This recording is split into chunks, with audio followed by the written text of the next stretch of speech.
Hello guys, what is going on? My name is Sam, or Chaotic, and welcome back to another GTA 5 video here on my channel.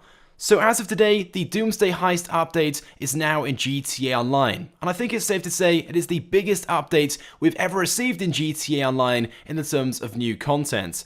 From today, there are now 16 new vehicles available, along with new properties, new heist missions, new Mark II weapons, new clothing items, new masks, and much more. And as a result of all this new content, there are loads of tips, tricks, and secrets now in the game with this new update, things that you guys will find useful and need to know. So in this video, I'm going to be sharing 10 of those with you guys.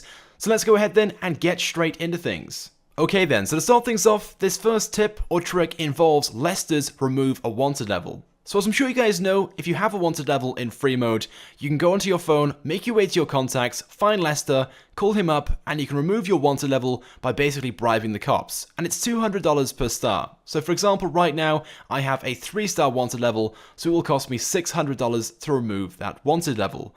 But once you've completed the Doomsday Heist, so all the missions, and fully completed the entire heist, this feature becomes free. So when you call Lester, no matter how many stars you have, it is free to remove your wanted level. Now unfortunately, I can't even show you guys this because obviously I haven't completed the heist mission just yet, but once you've done so, removing your wanted level will be free every time you call Lester and request to remove it. And the reason for that is because when you're doing this heist mission, you're effectively working for the government. So as an additional reward on top of the money which you receive when completing the Doomsday Heist, you also receive a free pass from the government as well. So whenever you get yourself a wanted level, just call Lester and you can remove that for free. Now speaking of wanted levels, just like with your gunnery bunker and your hangar, you can enter the new properties, the facilities, with a wanted level, even if the cops are directly behind you, literally still shooting at you, and you'll lose your wanted level instantly.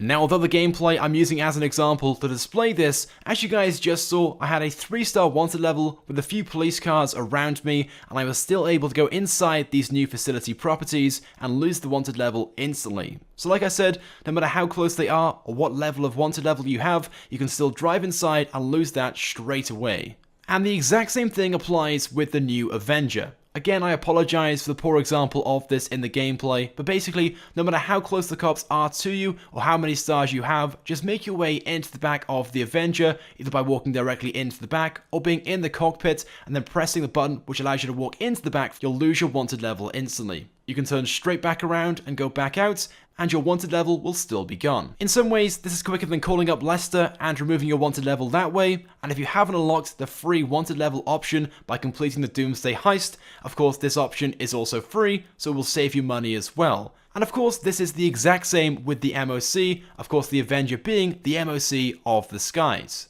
And speaking of the Mobile Operations Center, did you guys know you don't need the new Avenger helicopter to customize some of the new special vehicles and weaponized vehicles from this update? Instead, if you already have a Mobile Operations Center, just take these vehicles down to that and you can take them inside and apply all the same customizations you can apply inside the Avenger. Now, although the Avenger is a great aircraft and there are numerous benefits and advantages to owning one, if you haven't got endless amounts of money, literally millions upon millions of dollars to buy one and fully fitted out with everything you need, then of course just use your Mobile Operations Center if you want to customize some of the new vehicles available in this update. And it's worth noting the MOC is almost half the price to buy and fully upgrade over the Avenger.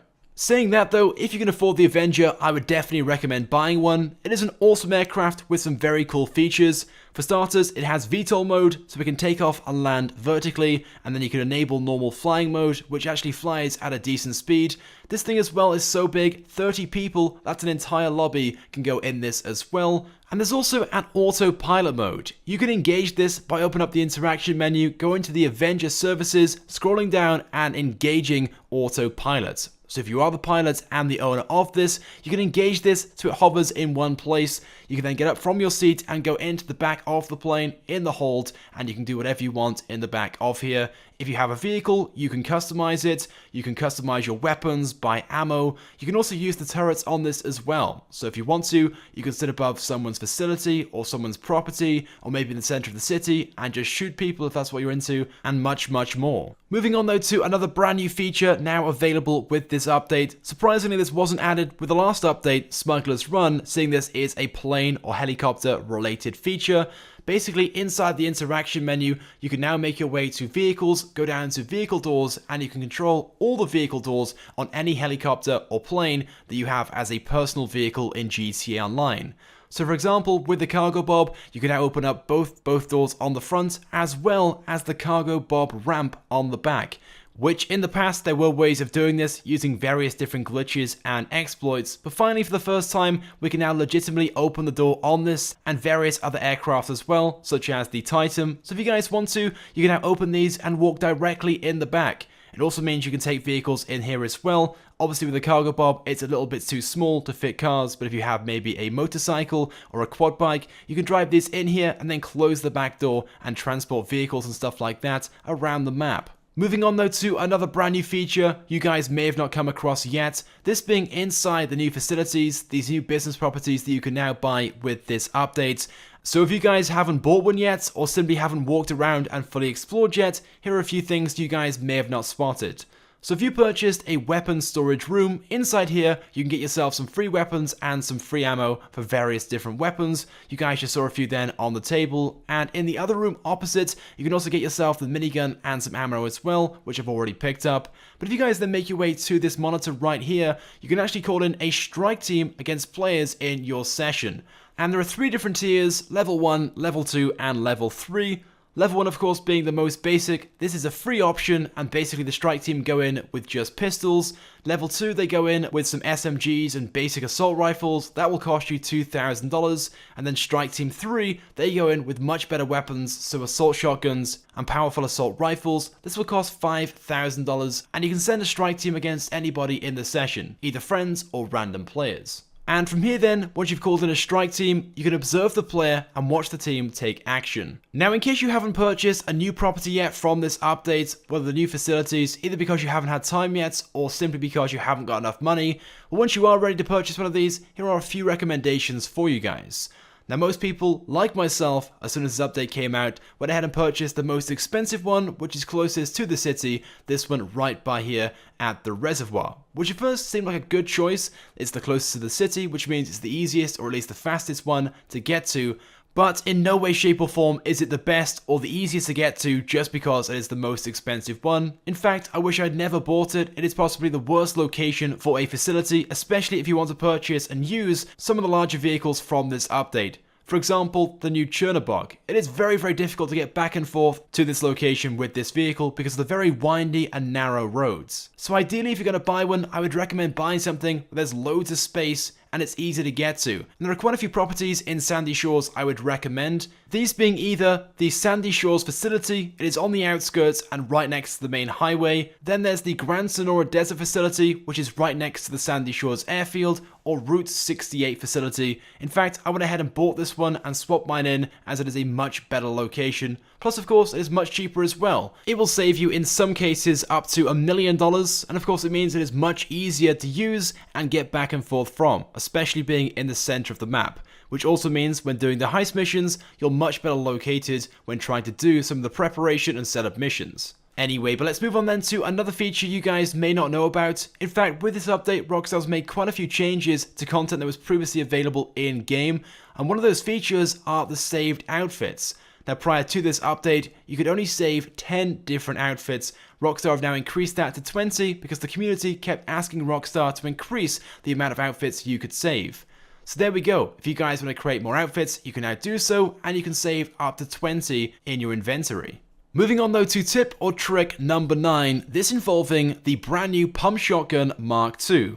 Of course, from today there are 6 brand new Mark II weapons, the Pump Shotgun being one of those. Simply make your way down to the vehicle bench, either in your MOC or in your Avenger, and you can upgrade this to the Mark II status. And when doing so, you can change the ammo for explosive rounds. And these are extremely overpowered. As you guys can see from close range, you can literally blow up cars instantly. It's literally like shooting them with grenades or an RPG. You can instantly kill anyone with this as well, no matter how much armor they're wearing. But you can just have so much fun with this, especially if you want to cause chaos online in free mode with just traffic or cops. So when you guys do upgrade your pump shotgun to the Mark II level, definitely go ahead and choose explosive rounds. These are extremely overpowered, and it wouldn't surprise me if Rockstar nerfed this at some point very soon. One thing I will say though, with this being a shotgun, of course do bear in mind the shots will not fire all that far. After about 50 meters or so, it will not work, so this will only work close range. But moving on to the final tip, trick, or secret feature in today's video, this 10th one involves the new Pfister Comet Safari. So as I'm sure you guys know, from today, you can now purchase this from the Legendary Motorsports website. It is a pretty awesome vehicle, and hence the name Safari has a load of rally upgrades. You can take it down to the Los Santos Customs or any custom shop around the map and upgrade this like you usually would. But you can also take this car down to your MOC or your Avenger, and you can upgrade this and fit weapons to it as well. This being something you may not realize, because it is of course a vehicle available on the Legendary Motorsports website, but yes, there are weapon options available for this at your MOC or the Avenger. The only weapons you can fit are machine gun turrets on the top of the car. They aren't that great or that powerful, but nevertheless, if you want to, for $100,000, you can fit mounted machine guns on this, turning this into a weaponized vehicle. Like I said, they aren't the best, but it is an option if you guys are interested in fitting those to this. Anyway, so there we go then guys. With that being said, that's pretty much it then for today's video. Those are 10 tips, tricks, and secrets you guys may not know about the new update, the Doomsday Heist update in GTA Online. If you guys know of any of the cool tips, tricks, or secret features involving this update, of course let us know by leaving a comment on this video. If you guys could also drop a like as well, it would of course be greatly appreciated, and it helps me out a lot. And if you haven't subscribed to my channel, make sure you do, because I upload all the latest and the greatest Grand Theft Auto 5 content. So as always guys, thank you very much for watching, and we'll see you guys next time.